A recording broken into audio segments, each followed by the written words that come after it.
नमस्ते, म चाहिँ उमेश राई है। अनि यो 17औं धर्मश्रीको कन्टेस्टेन्ट है। म चाहिँ 80+ क्याटेगोरीबाट अहिले पार्टिसिपेट गरिरहेको छु। अनि 2016 को चाहिँ यही धर्मश्री विनर पनि हो। कमब्याक गरिरहेको छु। होपफुल्ली आशा छ राम्रै हुन्छ होला। अनि अब अहिले चाहिँ भनेको 16औंमा चाहिँ एथलेटहरू यत्रो हुनुहुन्थ्यो अनि कम्पिटिटरहरू पनि अलिकति कम थियो भने अहिले 17औंमा चाहिँ एथलेटहरू एकदम ह्युज हुनुहुन्छ अनि कम्पिटिटरहरू पनि टप हुनुहुन्छ। अब लेट्स सी, अब मेरो तर्फबाट म बेस्ट दिन्छु है। जो डिजर्भिङ हुनुहुन्छ उहाँहरूले नै जित्नुपर्ने हुन्छ। रिजल्ट चाहिँ हैन, डिजर्भिङले जो उत्कृष्ट हुनुहुन्छ उहाँले नै जित्नुहुन्छ होला। त्यो रिजल्ट चाहिँ राम्रो होस्।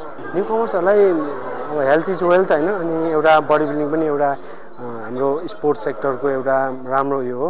अनि सो आउनु होला, राम्ररी वर्कआउट गर्नु होला, अनि कम्पिटिसनमा पनि भाग लिनु होला। अनि देश विदेशमा गएर आफ्नो गेम खेलेर हैन, आफ्नो खेल प्रदर्शन गरेर देशको नाम राखिदिनु होला हैन।